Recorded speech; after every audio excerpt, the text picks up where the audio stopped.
আসসালামু আলাইকুম। এখন শুনবেন সংবাদ শিরোনাম।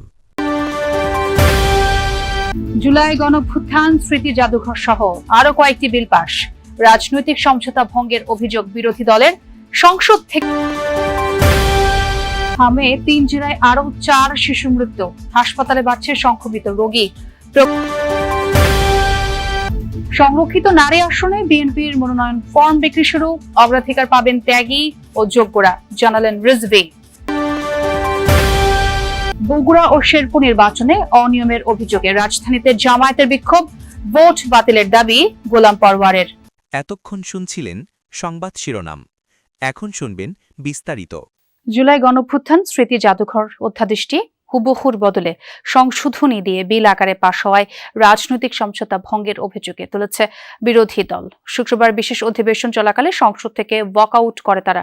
রবিবার পর্যন্ত সংসদ মুলতবি। তার আগে সব মিলিয়ে 133টি অধ্যাদেশের মধ্যে 117টি পাশ করা গেছে। সংসদের প্রথম অধিবেশনের 13তম দিনে এক এক করে সংশ্লিষ্ট মন্ত্রীরা তাদের বিলগুলো উত্থাপন করতে থাকেন। অধিকাংশ বিলে দফাওয়ারি কোনো সংশোধন না থাকায় তা দ্রুত কণ্ঠভোটে পাশ হয়। জুলাই গণঅভ্যুত্থান স্মৃতি জাদুঘর বিল 2026 উত্থাপন করছি। বিপত্তি বাধে সংশোধনী সহ জুলাই গণঅভ্যুত্থান স্মৃতি জাদুঘর বিল 2026 সংসদে পাশ করলে বিরোধী দলের দাবি ছিল বিশেষ কমিটিতে যেভাবে বিলটি এসেছিল সেভাবেই তা পাশ করার। সরকার দল আজকে এটা আপনার সামনে, এটা কিন্তু রাজনৈতিক সমঝোতা ভঙ্গ করা হলো, কনসেনসাস ভঙ্গ করা হলো। তাহলে এই বিশেষ কমিটি যেটা করা হয়েছিল সেই কমিটির কোনো প্রয়োজন ছিল? একটা বিশেষ কমিটি করে দেওয়া হয়েছিল, আপনিই করে দিচ্ছেন আপনার সভাপতিত্বে। তারা যতটুকু পারেন ঐক্যমত হয়ে এসেছেন, যে সমস্ত জায়গায় ডিসেন্ডিং উনাদেরও আছে আমাদেরও আছে, সেগুলো এখানে আলোচনা হয়ে তার ভাগ্য যেটাই নির্ধারিত হতো আমরা তো মেনে নিতাম মাননীয় স্পিকার। কিন্তু আলোচনাই হবে না, এখন তো এটাকে অলরেডি এজেন্ডা আউট করে দেওয়া হয়েছে। তাইলে আমরা কি করতে পারি বলেন? সংস্কৃতি মন্ত্রীর দাবি জুলাই জাদুঘরের পরিচালনা পর্ষদের দলীয়করণের অভিযোগ ভিত্তিহীন। যদি এটা বিএনপি মনে করেন যে আমরা দলীয়করণ করছি, এটা দলীয়করণ করার কোনো ইচ্ছা আমাদের সরকারের নাই, তারেক রহমানের সরকারের নাই। আজকে এসে বলছেন 91টা বিল পাশ হলো, তাহলে 133টার বাকিগুলো কি হলো?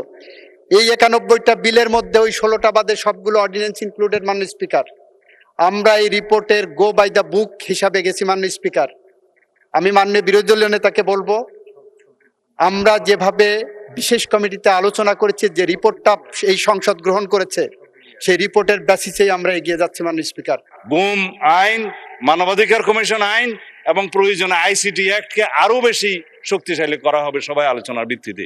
এই কথাগুলো আমরা এখানে প্রতিশ্রুতি দিচ্ছি, আলাপ আলোচনা করছি। সময় আছে মাননীয় স্পিকার, এখন বাজে 7:30, রাত 12টার সময় 30 দিনের সময়সীমা পার হবে। এই অর্ডিন্যান্সগুলোর ভাগ্য নির্ধারণ হবে তার মধ্য দিয়ে। এখন যদি এই যে বিশেষ কমিটির রিপোর্ট ওনাদের সামনেও আছে, এখন যদি এই বিষয়ে ওনারা ডিফার করতে চান। সারা দেশে বেড়েই চলেছে হামের প্রাদুর্ভাব। হামের উপসর্গ নিয়ে বরিশাল, ময়মনসিংহ ও সিলেট মেডিকেলে আরো 4 শিশু মৃত্যু হয়েছে। এর মধ্যে বরিশালে প্রাণ গেছে 2 জনের। আক্রান্তদের মধ্যে বেশিরভাগই শিশু। হামের প্রকোপ ছড়িয়ে পড়ায় রোগীর উপচে পড়া ভিড়, দেখা দিয়েছে শয্যা সংকট। হাসপাতালের মেঝেতে জায়গা হয়েছে রোগীদের। দক্ষিণাঞ্চলেও হামের প্রকোপে ছড়িয়েছে আতঙ্ক।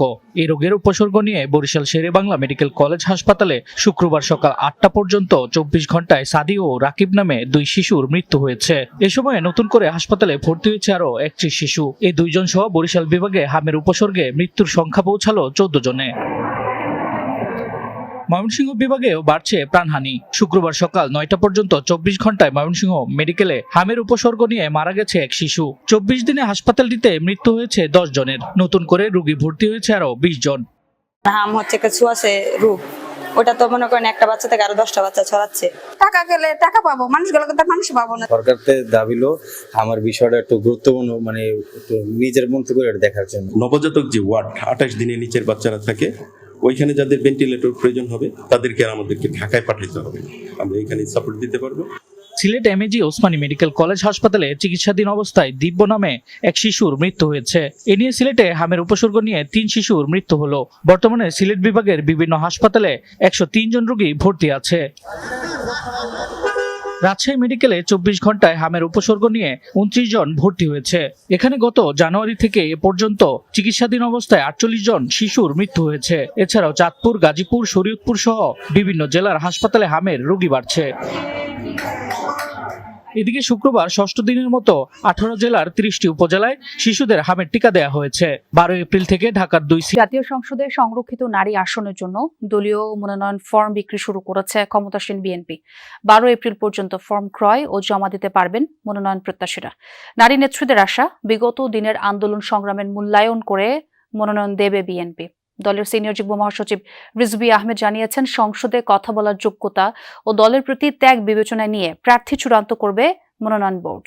ছাত্রদলের প্রতিষ্ঠাতা আহ্বায়ক কাজী নয়াপল্টনে বিএনপির কেন্দ্রীয় কার্যালয়ে নারী নেতৃত্বের ভিড়। দেশের নানা প্রান্ত থেকে ছুটে এসেছেন তারা, যারা সংরক্ষিত আসনের সংসদ সদস্য হতে দলীয় মনোনয়ন প্রত্যাশী। দলের সিনিয়র যুগ্ম মহাসচিব রিজভী আহমেদ দলীয় মনোনয়ন ফর্ম বিক্রি কার্যক্রমের সূচনা করেন। 12 এপ্রিল পর্যন্ত মনোনয়ন ফর্ম সংগ্রহ ও জমা দেওয়া যাবে। ফর্মের মূল্য রাখা হয়েছে 2000 এবং জামানত 50,000 টাকা। বিগত দিনের আন্দোলন সংগ্রামের ভূমিকা বিবেচনায় নিয়ে দলের মনোনয়ন প্রত্যাশী বিএনপির নেত্রীরা।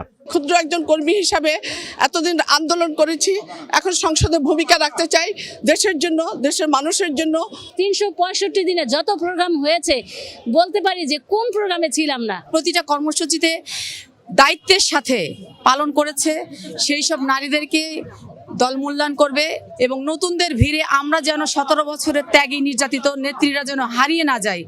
সংসদ একটি মহান জায়গা, এখানে আইন প্রণয়নের জায়গা, এখানে শিক্ষিত, মার্জিত, যোগ্য দলের ডেডিকেটেড তাদেরকেই মূল্যায়ন করবে বলে আমরা প্রত্যাশা রাখছি। রাজপথে শ্রম দিয়েছি শুধু দলকে ভালোবেসে, তো আমার সাথে যারা আমার সহকর্মী ছিল তারা কিন্তু অনেকেই দল থেকে সরে গেছে। যেন নবীন প্রবীণ মিলে যেন আগামী দিনের একটা সংসদ হয়। ফর্ম সংগ্রহ করেছেন শিল্পী, পেশাজীবী থেকে শুরু করে দলের দুর্দিনে বৈশ্বিক জনমত প্রতিষ্ঠায় গুরুত্বপূর্ণ ভূমিকা রাখা নারী নেত্রীরাও। শেরপুর 3 আসনে স্থগিত হওয়া এবং বগুড়া 6 আসনের উপনির্বাচনে কারচুপি, নেতাকর্মীদের উপর হামলার অভিযোগে রাজধানীতে বিক্ষোভ করেছে জামায়াত। বাদজুমা বায়তুল মোকাররমের উত্তর গেটে মিছিল পূর্ব সমাবেশে দলের সেক্রেটারি জেনারেল মিয়া গোলাম পরওয়ার দাবি করেন, বিএনপি নেতাকর্মীদের জাল ভোট দেওয়ার চিত্র গণমাধ্যমে এসেছে। ইসিতে অভিযোগ দেওয়ার পরও সুষ্ঠু ভোটের দাবি করেছে তারা। এই নির্বাচনের মাধ্যমে মাগুরা চিত্র ফুটে উঠেছে বলে মন্তব্য করেন। বগুড়া 6 আসনে উপনির্বাচন ও শেরপুর 3 আসনের ভোট গ্রহণ করা হয়। বিপুল ব্যবধানে জয়লাভ করে বিএনপি সমর্থিত প্রার্থীরা। অনিয়মের অভিযোগে জামাত শেরপুর 3-এর ভোট বর্জন করলেও বগুড়া 6-এ দেখা যায় ভিন্ন চিত্র। তবে 2টি আসনেই ভোট কারচুপির অভিযোগ দলটির। শুক্রবার বাদজুমা বিক্ষোভ মিছিল পূর্ব সমাবেশে জামায়াতের সেক্রেটারি জেনারেল গোলাম পরওয়ার বলেন, 2 আসনেই তাদের নেতাকর্মীদের ভোট কেন্দ্রে যেতে বাধা দেওয়া হয়েছে।